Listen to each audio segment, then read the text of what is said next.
I'm Logan Crawford, and right now on Spotlight, we are speaking with Dr. Nassim Odin, a PhD and academic in thermal engineering who, during the COVID lockdown, discovered a new passion for writing novels, resulting in the award-winning Sphere of Destiny trilogy, a unique blend of historical and sci-fi elements. In this trilogy, the main character, an alchemist from the 9th century, embarks upon a journey through space and time, encountering aliens and historical figures as well, such as Napoleon, while facing a complex antagonist, Hadithor. Readers can enjoy all three books in one on Amazon Kindle, hardcover, and paperback as well. And we are delighted to have the doctor join us here today on Spotlight. Doctor, thank you so much for being our guest. Thank you, Logan. Thank you for this nice introduction. Oh, It's a my pleasure to pleasure. be with Your you. trilogy is just amazing. Let's give the folks at home the big picture. What are the books all about? Well, actually, the book idea started when I was watching a YouTube video on ancient aliens, and then I come across some people who were talking about how the pyramids were constructed, and they were showing that they are not done by the hand chisels, or there are some drilling done. So I got curious and I started searching that what the Egyptians themselves say about this, because those were the people living around the pyramids. They must have noticed it earlier than us today, right? So I started searching the Arabic history books, especially about the Egypt, and I come across several references in which the people mentioned that the pyramids were ancient, even older than the Great Flood event. So and then I started collecting all these curious passages in different books. So one of them also says that the pyramid has a stones, casing stones, and they also have images of them, and they also have some kind of markings and some kind of a zodiacal arrangement which was showing when the pyramids were made. And people were said that according to their calculations on the basis of the zodiacal arrangements, they must have been built like 72,000 years ago, before Prophet Muhammad, or you can say Prophet Jesus. So this is kind of a huge jump in time and space for me to see that even the people in the 9th century Arabia, they were saying that these structures were built very old and very ancient. And then I see these recent YouTube videos in which the people were exploring Egypt, and also the Professor Robert Schoch from the MIT, he also discovered and claimed actually that the Sphinx is much older structure than the pyramids. So yeah, so it's all started from there. Egypt itself is a landscape of the mystery, and I gathered so many interesting points. Also, I found that there's a zodiac of Dendera, which the Napoleon army took, and they took it to the Paris in a museum. And that zodiac of Dendera was actually hidden inside the temple of Hathor in Dendera. So now, if you see the zodiac of Dendera, it's like a spiraling zodiac, starting from the zodiac of Cancer. And in the middle of that, there was a star Vega.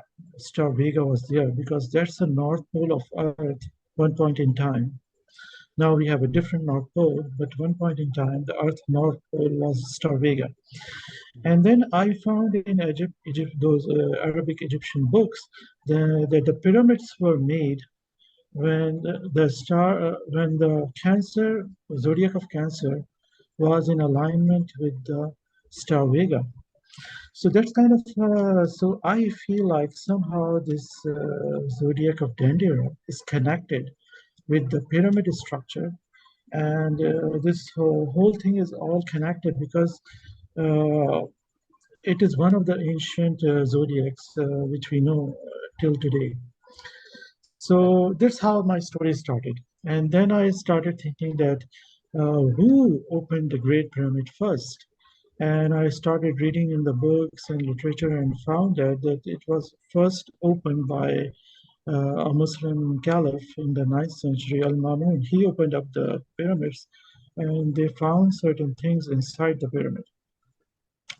So that's how I connected all the bits and pieces and started constructing my theory. Now, I was still inside in that theory that the COVID happened, people were dying here and there, and it was a very depressing moment for me. I was thinking that I would write a story, but then I see that maybe I myself not survive this. So to distract my mind also, I think I thought that maybe the aliens are not if it is made by aliens, they are not coming to Earth because Earth has so many diseases. Mm. So this is how the story started. That protagonist, the hero, he went to the alien planet, and there he found that the aliens considered Earth as a cursed planet, and they don't want to go back because they don't have the cure for the diseases which they got from the Earth. Mm. So this is the book one, and in the book two, actually the hero somehow convinced the aliens that he will go back to the earth to bring the very cure which they want, because he himself is an alchemist. He knows about the medicines and the plants, and the rebellion breaks out. The aliens, some of the aliens tries to stop him, and a savior figure actually somehow he also sucked into the wormhole and he also landed into the Egypt. Mm. Now, the alien wants to go back to his planet, and the hero has a device which actually opens the time travel, which can open the portal. So, alien is basically chasing the hero to get the device, and hero is actually looking for the plants. And along with that, the Napoleon forces were actually have taken over Egypt. So there's a complex dynamics happening on the ground level and then in the alien world. And this is the book two. And then the book three, the hero somehow goes back. The alien also somehow goes back to the planet Lyra, which I call the planet alien planet Lyra. And there, basically, everything got changed. There's a new king. He's very dystopic in his rules, and he also want to go out of the planet. So he also want the sphere, basically the device, to get out of the planet. So there's a complex politics going on in the planet, in the kingdom, alien kingdom, and hero wants to save himself from the rival kingdom. So that's book three. Wonderful, wonderful. It's Um, quite an epic tale of good versus evil, man versus his environment, and man versus man. So it's yeah. excellent. Let me ask you on a personal level, do you believe in alien life forms beyond Earth? Yes, actually, I I think like I can say I can think that there could be life forms beyond Earth, but I feel like they should not be very different from us. Mhm. I mean, just something which I feel like. I mean, Right, right. because Through intuition, we feel that if this planet has life, why wouldn't other planets have life, right? right, right, right. And you see, the aliens, we as a human, we want to go to other planets to explore them for the minerals and fuels and things like that. So maybe the aliens, they also want to do that with the Earth. So this is what I proposed in the book one. And Earth has a special place. I mean, we have so many plants, but you see, we don't know how many plants the other plants have. Right, right. Let me ask you, are you envisioning the Al-Qadir trilogy as a TV series or a movie, perhaps? It seems like it's got a lot of visuals, a lot of great sci-fi potential there. Yes, actually, I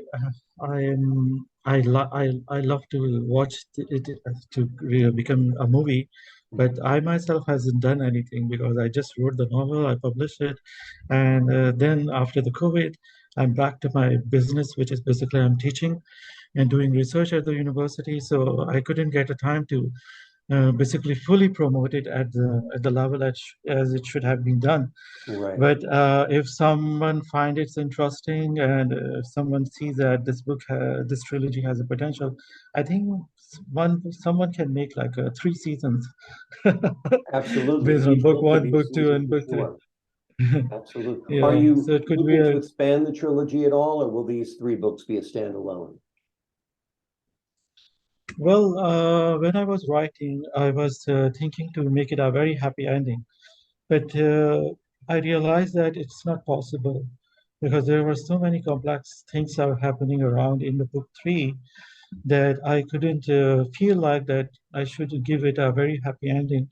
So I ended at a point that it can become a saga or it can be extended. But it has reached certain level of ending, but still it has a potential to be more elaborated and expanded in other dimensions. Absolutely. Well, I'm sure your fans are awaiting more exciting chapters in this trilogy. It is the Al Qadir trilogy. It is available on Amazon. The links are below this interview. And we thank Dr. Nassim Odin for joining us here today on Spotlight. Thank you, Doctor.